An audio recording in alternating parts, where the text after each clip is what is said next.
Austatud minister, valdade juhid, hea kolleeg Anu, kõik looduse ja kultuuri sõbrad, daamid ja härrad.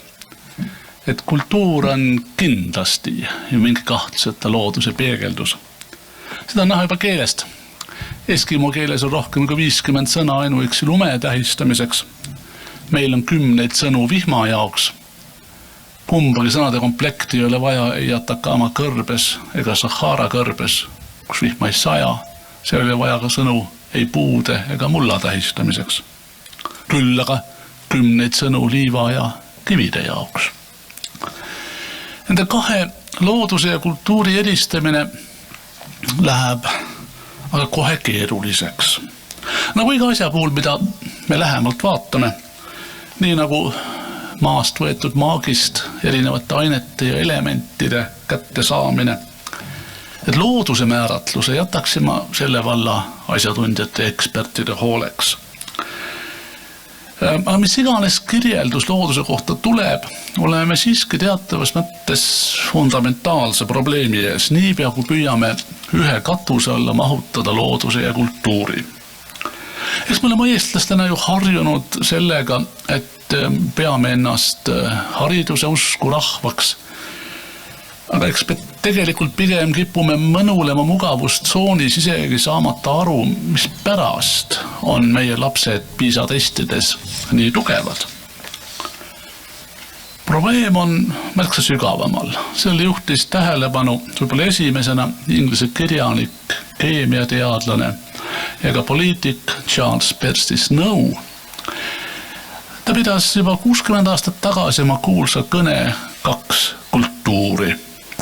Sellest ta juhtis tähelepanu sellele, et Euroopa kultuuriruumis ja hariduses on loodusteadused ja kultuuriteadused lootusetult lahku läinud. Selle tulemusena võib olla meil küll ohtralt teadmisi, fakte ja arvamusi, millest on terve festival eile ja täna Paides.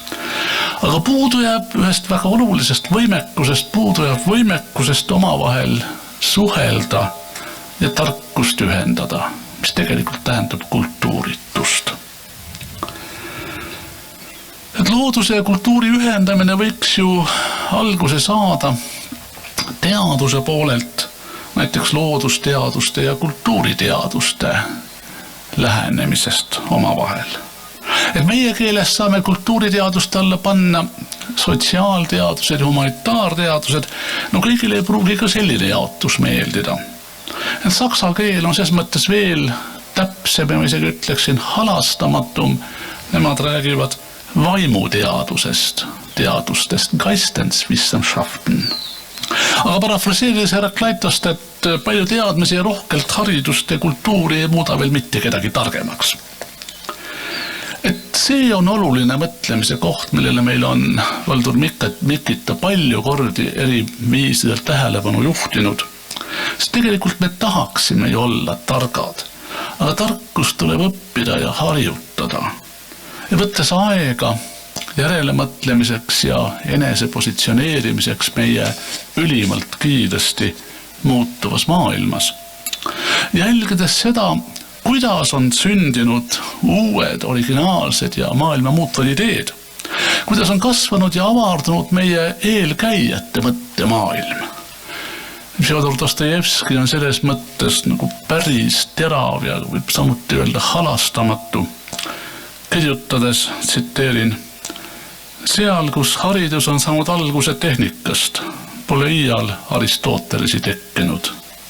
Aga seal, kus alustati Aristotelesest, on sellega kohe kaasas käinud ka suured tehnilised leiutused ja inimmõtte avardumine. Tsitaadi lõpp. Püüaks natuke rohkem lahti mõtestada kultuuri. Veidi kallutatuna teaduse poole eelistan ma Eesti soost suure mõtleja Tõnu Puu määratlust.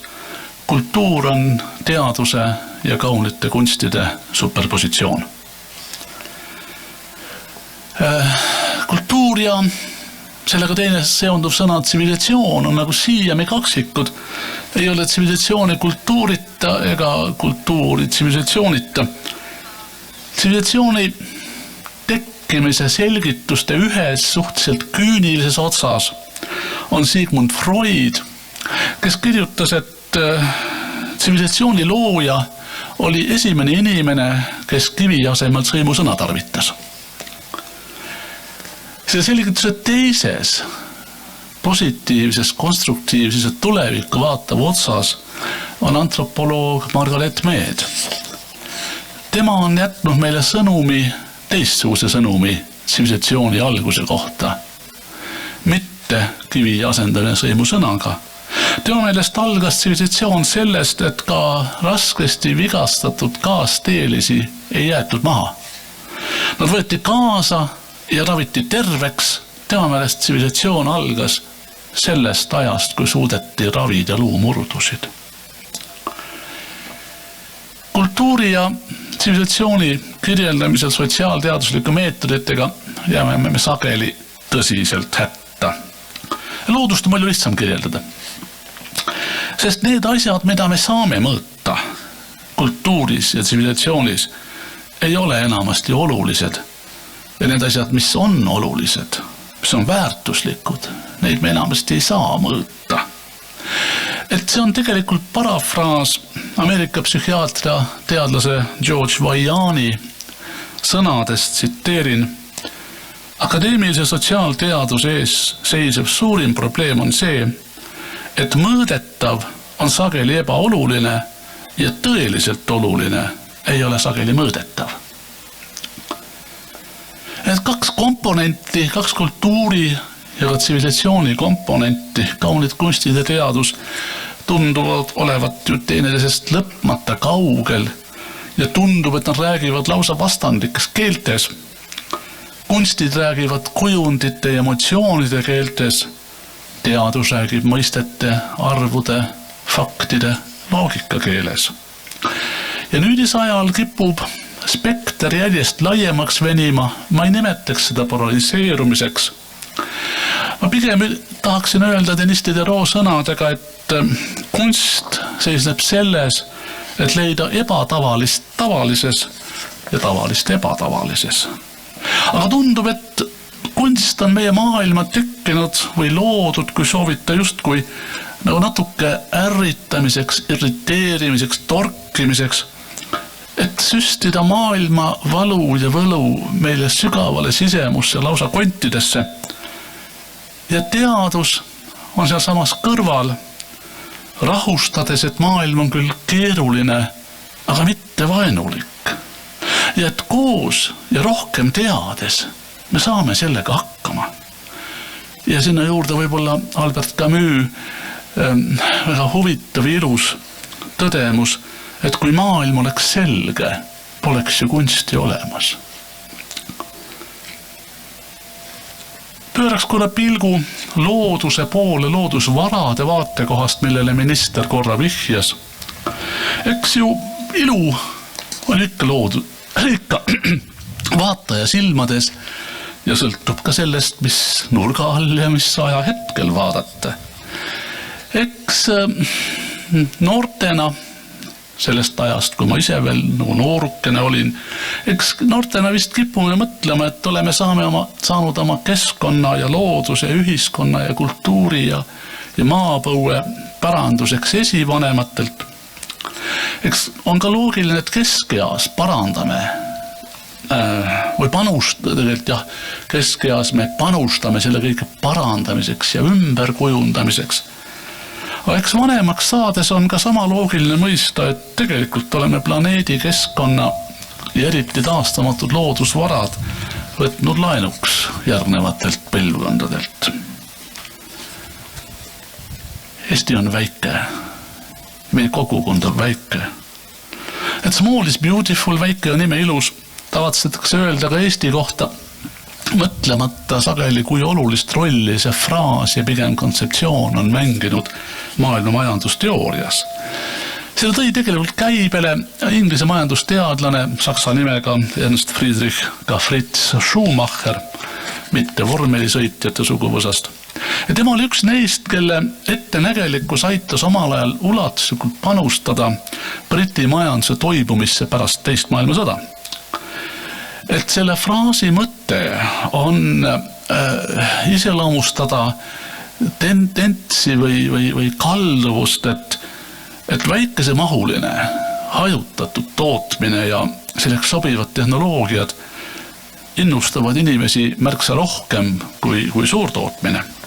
Fraas ise tuleb raamatu pealkirjast Small is Beautiful, eks ta peegeldas umbes 50 aastat tagasi aset leidnud energiakriisi mõjusid majanduslikus mõtlemises ja ka just tollal hoo sisse saanud globaliseerumist ja miks on see fraas nii oluline, näiteks ajaleht The Times paigutas see raamatu hiljem 100 kõige enam mõju avaldanud raamatu sekka alates teisest maailmasõjast. See fraas ei ole Schumacheri leiutatud, ta võttis see tegelikult üle oma õpetajalt, samuti Austria päritolu majandusteadlaselt Leopold Koorilt. Ja Leopold Koor oli selline hästi tulihingeline asjatu suuruse tagaajamise ja konsolideerimise vastane. No ei ole selge, kas see tema seisukoht andis häid või halbu tulemusi, et ta oli igatahes peaaegu 20 aastat Puerto Rico ülikooli majanduse ja avaliku halduse professor ja Puerto Rico oli vahepeal teatavasti sisuliselt pankrotis. Aga tagasi Schumacheri juurde ja mida see Small is Beautiful siis tegelikult tähendab ja mida see meile ütleb. Kontseptsioon on palju olulisem kui ilusad sõnad, millega seda väljendatakse.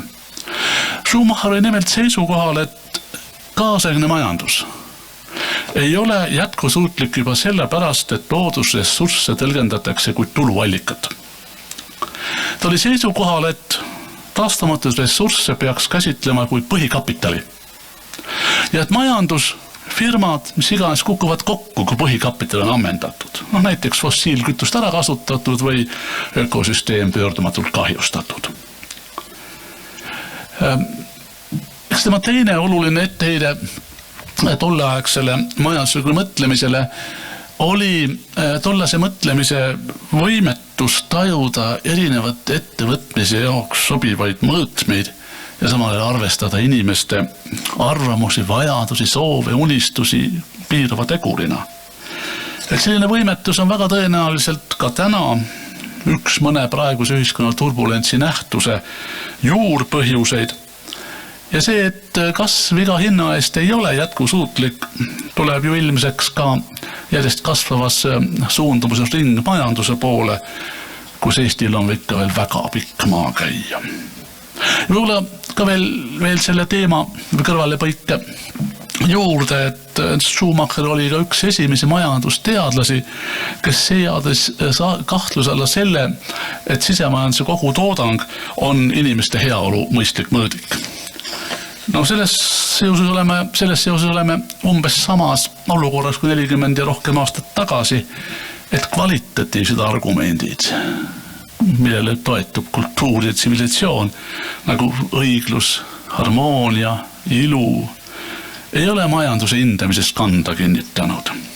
Nad on õnneks kanda kinnitatud Eestis natuke teises kohas, selleks on Eesti inimarengu aruanded.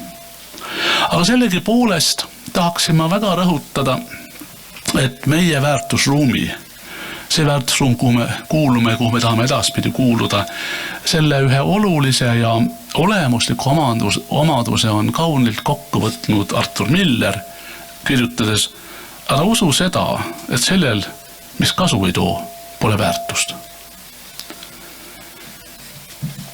Me näeme selle mõtte peegeldust ka selles, et just noorem põlvkond tunneb keskkonnateemade ja loodushoiu pärast väga tõsist muret.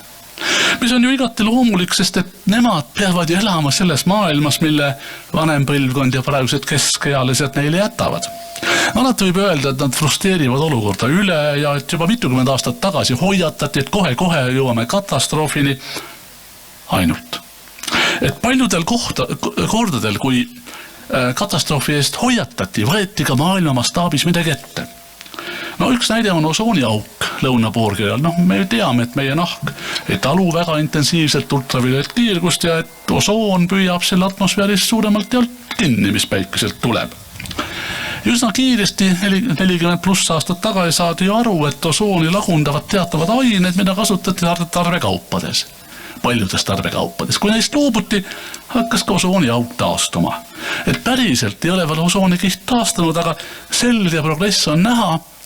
Nii et sealt mõte, et suudame küll maailma muuta. Kõik koos, palt tahame.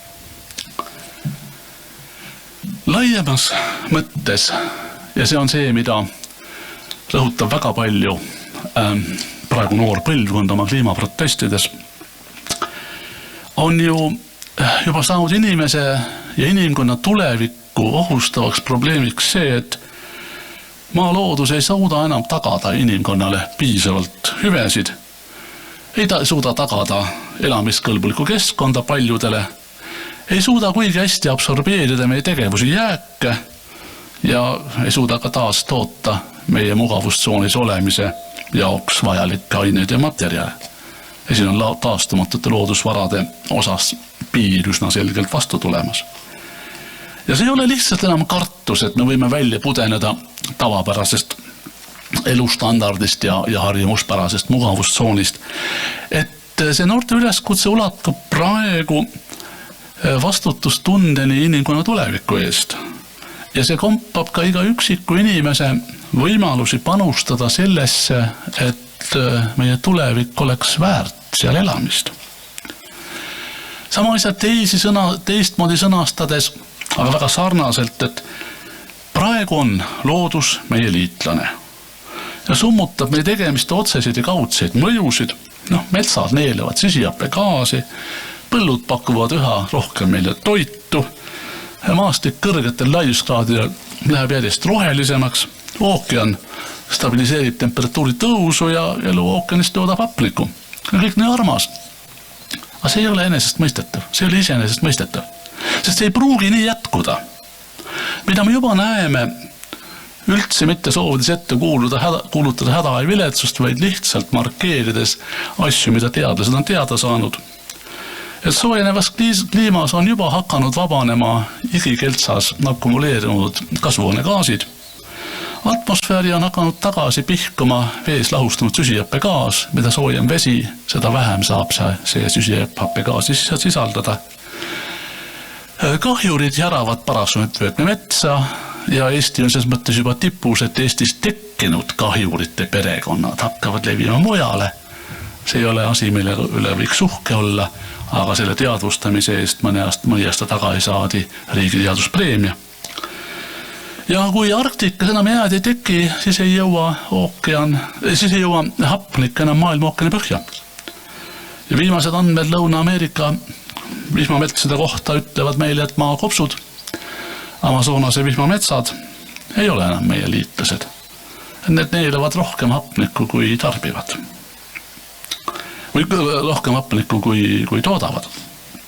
Et me muidugi loodame, et asjad pöörduvad, aga meie jaoks kõige hullemas situatsioonis läheb maaökosüsteem lihtsalt edasi ilma meiet.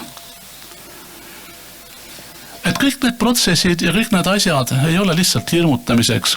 Pigem ütleb praeguse aja teadusviimane sõna, et need protsessid ei ole pöördumatud. Ja ütleb ka kaine mõistus, et ükski samm elamist vääriva tuleviku poole ei ole liiga väike. Ja kõige suurem laine koosneb ju üksikutest veemolekulidest. Ja maailma muudavad sellised sammud, mis on tehtud koos ja ühise eesmärgi nimel. Ja pöördudes noorema põlvkonna poole tagasi, ma olen päris kindel, et nendel on võõrandamatu õigus öelda, millises tulevikus nemad elada soovivad. Ja meie kohus on luua võimalused selleks vajalike sammude tegemiseks. Kõlab lihtsalt, kõlab natuke õõnsalt, see ei ole lihtne ülesanne. Sest tegelikult on see üks nimetatud nurjatutest probleemidest. Probleemid ise ei ole nurjatud. Need on sellised probleemid, mille üheks allikaks ja osaks on inimesed või inimkond tervikuna.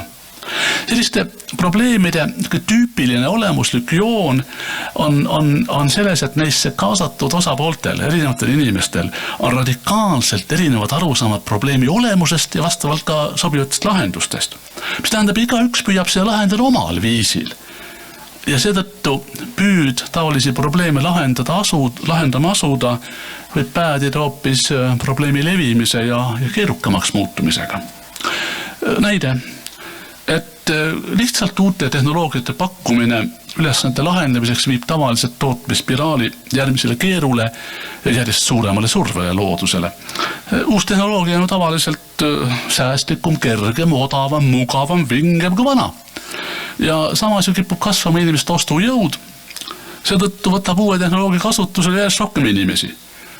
Ja kummaline küll, et uue ja säästva tehnoloogia rakendamise kaudu kasvab energiatarve, kasvab materjalide vajadus, kasvab äkkide mass. Et see ei ole üldse uus asi, et Briti majandusteadlane William Stanley Jones märkis juba rohkem kui 150 aastat tagasi, 1865, et tõhusam söe kasutamine tõi endaga kaasa palju suurema nõudluse söe järg. Seda ütleks tänaseni Jonesi paradoksiks.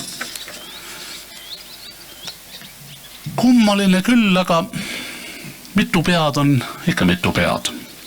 Et võimalik väljapääs, pigem küll, ma ütleksin, kurss väljapääsu poole, lepiti Euroopa Liidu tasemel kokku veidi vähem kui 2 aasta eest. Ja seda kurssi nimetatakse rohepöördeks. Et rahva suus on saanud muidugi parasiitsõnaks, et see on umbes nagu kvaliteet kinnisvara enne majanduskriisi 2008 aasta paiku. Kõik müüvad, keegi pole näinud ja keegi ei julge ka defineerida. Euroopa Liidu mõttes on rohepöörde 5 ülesande lahutamatu komplekt. Need ülesanded on järgmised. Esiteks, Euroopa kliimaneutraalseks, aga nõnda, et majandus ei kannataks, pigem kasvaks. Nõnda, et inimeste tervis ja elutingimused paraneksid. Edasi 4. samal ajal hoolitsedes looduse eest ja 5. toimides nii, et mitte kedagi ei jäeta maha. See ei ole kulu roheliseks värvimine või rohepesu. See on üleskutse mõtteviisi muutusele. Kliimaneutraalne majandus lahti seletatult tähendab asjade korraldamist nõnda, et oma tegevuse kaudu me ei paiskaks atmosfääri rohkem kasvuhoonegaase, kaasa arvatud süsihappegaasi, kui maa ökosüsteem seda absorbeerida suudab. Teisisõnu mõte on selles, et ökosüsteem ise peab saama vähem kahjustatud, pigem taastumise kursile minema. Mis tähendab seda, et inimese jaoks on kasu sees selle kaudu, et ökosüsteemi teenused säilivad ja pigem rohkenevad. Eesti on seda nõnda formuleerimata kõigi 5 eesmärgi ja seega ka Euroopa Liidu rohepöörde poole aastaid täiesti arvestatava kiirusega liikunud, et see reostav ja raiskav majandus, mille me saime 30 aastat tagasi päranduseks, on pea täielikult lõpetatud. Aga globaalses vaates on minna veel palju, Eesti on ikkagi maailma üks kõige suuremaid kasvuhoonegaaside õhku paiskajaid inimese kohta. Nii et kahjuks on Eesti selles kontekstis ikka veel tegija halvas mõttes. Ja kui me tahame sellest taagast ka tegelikult lahti saada, ega siis ei ole mingit muud pääsu, kui jälle küsida asjatundjate teadlaste käest ja võttes aluseks Nikolai Baturini kuldsed sõnad, kui tahad teada, kuhu edasi minna, pead teadma, kus sa oled. Ise ju see teadmine on valus. Meie universum on juba korra niimoodi ehitatud, et me ka teoreetiliselt põhimõtteliselt ei saa teada, mis täpselt juhtub kaugemas tulevikus. Ja samal ajal pikeneb ju kogu aeg nii inimeste kui ka inimkonna kui terviku mälu, rohkeneb kogemuste hulk. Seetõttu on päris loomulik, et me järjest rohkem toetume minevikule, ka siis, kui me tulevikku vaatame. See on oma olemuselt veidi konservatiivne vaade ja eks seegi peidab endas ju teatavaid lõksusid. Jälle võib ju tunduda, eriti minu vanuse klassi esindajatele, John Tolkieni sõnadega väljendatuna, et maailm meie ümber ei saa kunagi enam olema samasugune, nagu ta oli vanasti, ka päikese paistes säärane nagu muiste ja me kõik teame, rohi oli palju rohelisem meie lapsepõlves. Õige oleks pöörata see täiesti tagurpidi. Võttes vihjaks ühe vanameistri Leonardo da Vinci mõtte. Kui sa oled kord maitsnud lendu, jääd maa peal käies igavesti taevasse vaatama, sest seal oled sa olnud ja sinna tahad sa naasta. Meid julgustab eeskujuks võiks võtta Kihnu Virvet, kes ju tahtis taevast maad vaadata ja tunda hõljumise rõõmu. Selles on midagi äärmiselt suurt ja inimlikku. Ja kuni meil on valikuid, ja meil on valikuid, siis võiks eelistada seda, mida pakub kirjanik Jenny Downham. Ta ütleb, et ära ütle oma lapsele, et planeet on alla käimas. Näita talle ilusaid asju. Ja ta tugineb Clive Stubbs Lewise soovitusele, sa ei saa minna tagasi ja muuta algust. Aga sa saad startida sealt, kus sa oled ja muuta lõppu.